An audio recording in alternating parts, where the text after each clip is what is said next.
Starting into a new chapter, Chapter 6, Multiplying and Simplifying Rational Expressions. This whole chapter is on rational expressions. We'll not only multiply, we'll also divide. Now, what is a rational expression? This should mean something to you. A ratio, we learned what a rational number was.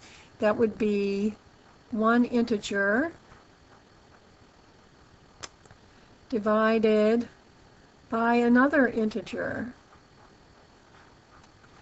So a rational expression will have some expression, probably a polynomial, over another. So everything you learned about fractions back in elementary school and that you have been practicing over many years is going to come back to haunt you now. We're going to start out by just multiplying and simplifying some polynomials. When we multiply these together, we get x squared. Our last terms will give us a plus 6. And then we've got plus 2x, that's our inside, and our outside plus 3x for a plus 5x. Don't you dare forget this middle term. Now factoring. Well, you notice here we had a quadratic. It's called quadratic because it's second power. Quadratic trinomial, 1, 2, 3 terms. Here we have a quadratic trinomial, which will, if it will factor, probably factor like this, with an x plus or minus something and an x plus or minus something. Well, there'll be no minuses here because everything's positive. This is the easiest possible thing for us to have. Now we want two factors of 12 that when we add them together will give us 7. Those were not hard to come to, were they? So that's just a little factoring problem. Now, how about this one, simplifying? In an expression, remember, you don't get the same freedom as you have when you have an equation. We cannot alter the overall value of this in any way at all. What we're going to do is we're going to distribute the 5/7 into this expression in parentheses, and then we'll get 5 times 14 over 7 times 30 for our first term inside the parentheses, plus 5 times 7 over 7 times 5. Now there is a little problem here. We are going to want to have a common denominator. If I were to multiply this, just this piece right here, that's supposed to be a multiplication symbol, times a fancy one, which was composed of 6 over 6, because I'm multiplying by 1, I'm actually not changing the value of this fraction, but I am giving it a common denominator. Oh my goodness, now I think I need some help in my multiplication. Let's see, 5 times 14 would give me 70. I hope I'm right about that. I'm doing it in my head. And 5 times 6 is 30. 30 times 7 would be 210. Am I right about that? Oh, you'll tell me, I hope, if I have not been right. Now this is 7 times 30, and this one is 7 times 30. Same denominator. So there we go. So we end up with, let's see, 280 over 210. And certainly we can simplify that. Don't we have something common? We have at least 10 common to both, so we divide the numerator and the denominator by 10. Do you see any other possibilities? Why, sure, we divide them both by 7, and we get 4 thirds.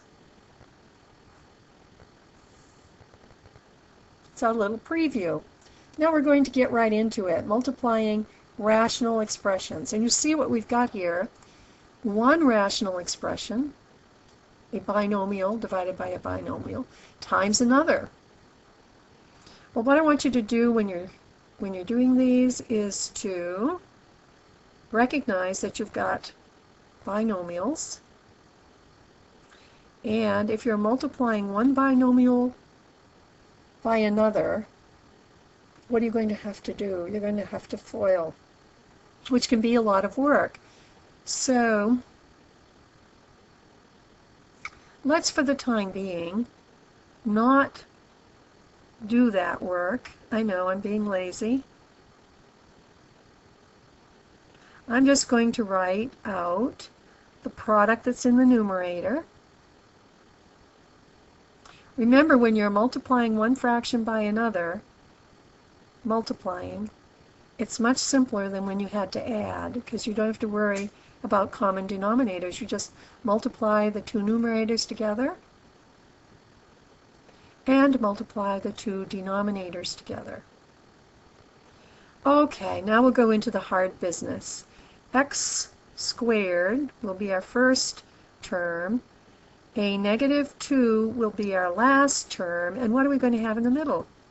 Negative 1x is our inside, plus 2x is our outside, so we've got plus x. Now, what do we have down here? We've got x squared for our first term. We've got a plus 2 for our last term. And for our middle, we'll have a plus 1x and a plus 2x for a plus 3x. Let's look at our second one. Remember, we are not simplifying here. We are just practicing multiplying binomials. And there's something that I hope has occurred to you. When we did our first problem, we were actually multiplying by 1. And we're doing the same thing here. We're multiplying by 1. It's just a fancy one. We're going to have 2x squared for our first term. We're going to have a 1 for our last term. And in the middle, we will have inside 1x, outside 2x for a positive 3x. In our denominator, we will have, this is much easier, we just have to distribute the x. So we get x squared plus x, multiplying those out. What does 5/7 times 3 halves equal? This is just a little practice in that arithmetic you learned years ago.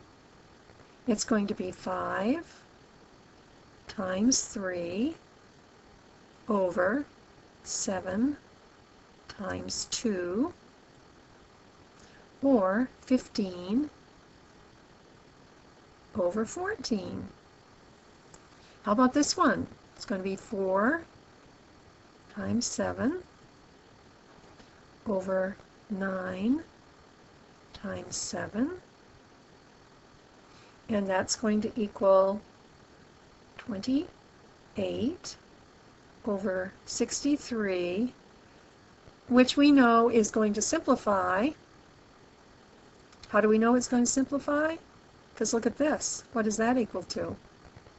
7 over 7 is just a fancy 1. Can be factored out. We're going to go backwards now, and when we get to the end of this, it's 4/9. Let's simplify this expression. This is the same as 3a squared over a times a over 1, right? Is that the same? Or we could write it 3a square a over a. And we know that this is equal to 1. A over a equals 1. So this would simplify to 3a squared. How about this one? We could write this as 7 factored out of, it's a common monomial here, factored out of our binomial, leaving behind, oops, no. I have to factor it out of 21 also, don't I? So that would be x plus 3. That was a close call. And then we have 7 over 7, which is equal to 1. So we can simplify this to x plus 3. Looks a lot nicer that way, doesn't it? Now we get into the fun stuff. If we can factor this and the denominator and find a common factor, what are we going to be able to do? We're going to be able to simplify in a very satisfying way. For the first one, we know we've got x. We know we've got all positives. Now I'm looking for two factors of 4, which when I add them together will give me 5. 4 and 1. I'm going to factor this one. X. Everything's positive, so I know this is positive. Two factors of 1 that when I add them together give me 2. Has to be this. Now look how sweet this is. We've got x plus 1 over x plus 1, which is equal to 1. So we can write our answer as x plus 4 divided by x plus 1. Certainly that's a much more satisfying expression than this one, which looks very much more complicated. Let's try this one. The trick in this one is to remember, and it might be hard to remember because we haven't done it in a bit, remember to look for a common monomial. That will simplify things greatly. I'm going to take the 4 out of this. I'll be left with x squared plus 3x plus 2. And I already see how I'm going to factor that. Meanwhile, I'm going to work on the denominator, which is going to be an x plus something, an x plus something. Two factors of 6 that when I add them together give me 5.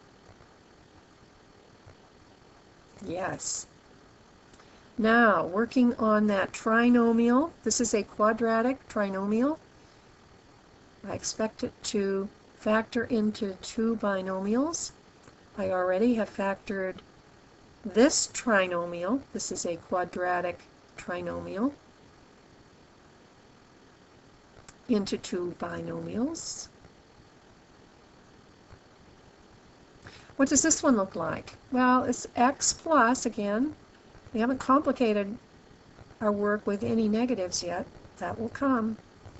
Two factors of 2, which when I add them together give me 3. Now we're looking for simplification opportunities. Do we have any? Why, yes, we do. We've got these 2, which will be equal to 1. When I simplify this, I will have 4 times x plus 1 and x plus 3 in my denominator. Doesn't that look good? Multiply and simplify. Before, I mean, you are going to be tempted, aren't you, to go ahead and start distributing. because you've been trained to do that. Don't. First, see if there's any opportunity to factor and simplify. That'll save you a lot of grief. So we're going to stay aware that we've got x plus 3 and we've got x plus 2 in our numerator and denominator respectively. We're going to see if we can't factor something out of here. Let's see, even factors. It would be x plus, aren't we spoiled? All positives. When are those nasty negatives going to show up? 2 factors of 8 that when we add them together give us 6, 2, and 4. Now you already see something rather sweet, don't you? We won't move on it yet. First we'll do this one. Another binomial. X plus. This one would be x plus. 2 factors of 3 that when we add them together give us 4. We have a nice opportunity here. We've got this and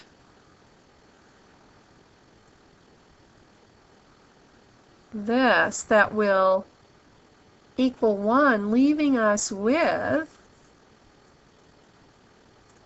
x plus 4 over x plus 1. Aren't you glad that we didn't start multiplying right off? So when you see these, I want you to think first, factor. That's why we spent a whole chapter on factoring before we do this. How about this one? Yikes! All right. I see an opportunity here to pull out a monomial, so I'm just going to set up one big numerator. It's going to be a u that I factor out of here, and then I'll have v plus 7u, and in the denominator of this first fraction, 6, and this will be u plus v. Now over to this one, I can factor out a 3, and when I do, I'll be left with u squared plus 2uv plus v squared, which should factor into 2 binomials. You know what this is? This is a perfect square trinomial. They always factor as a binomial squared. Now I'm going to test this just to make sure I'm right. If I square u, I get u squared. I square v, I get v squared. If I multiply u times v twice, I get 2uv. So that is perfect. Perfect square trinomial. I still need to do this one, don't I? Let's see. I'm going to take a u out of this, and that will leave me with 7u plus v. Now, do I have any commonality that I can work with here? Well, I do. I've got this, which will become 1, and this, which when I divide it by 3 becomes 2. U plus v, right here is 1 over 1. U over u is 1 over 1. 7u plus v is exactly the same, remember the commutative property, as v plus 7u, so that's the same as 1 over 1. So my simplified answer, u plus v, without doing any multiplication at all. Isn't that interesting? You're asked to multiply, but first, this is what your teacher recommends. Save yourself grief. First, you're going to factor. All right, find the reciprocal. Well, I know how to find the reciprocal, and so do you. I can't say equal, can I? Find the reciprocal. We're just going to say that the reciprocal is z over x plus y. What's the reciprocal of this? 1 over 3a plus b. What's the reciprocal of this? 3 plus y squared over 1. We wouldn't write the 1 though, would we? We just write 3 plus y squared. As a matter of fact, the more conventional way to write it would be to put our variable term first. Eliminate polynomial factors. Here we're dividing, but we want to always change to multiplication. We do that by staying the same with the first, change our operation from division to multiplication, and flip or take the reciprocal of what we're dividing by. That's why we work so hard up here. It wasn't hard, was it? That's why we did these practice problems up here. So we've got x plus 6,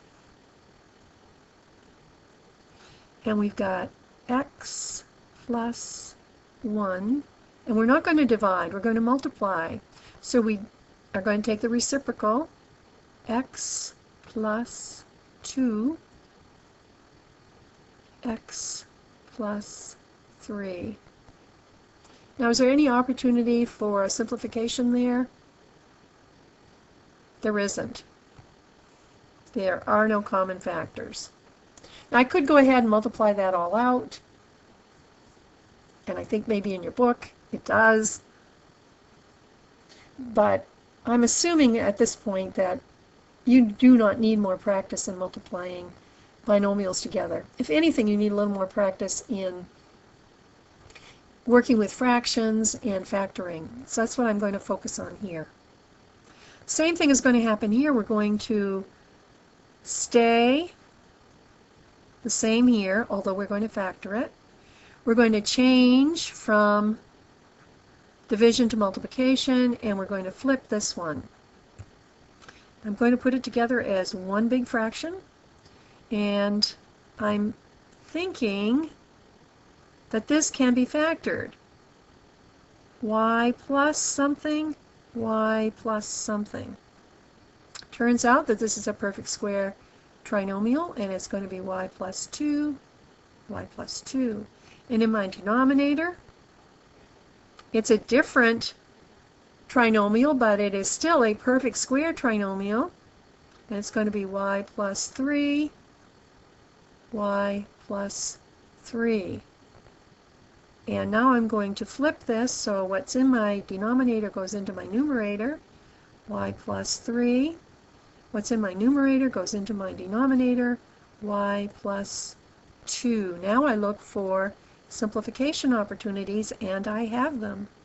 I have y plus 3 over y plus 3, which is equal to 1. I have y plus 2 over y plus 2, which is also equal to 1.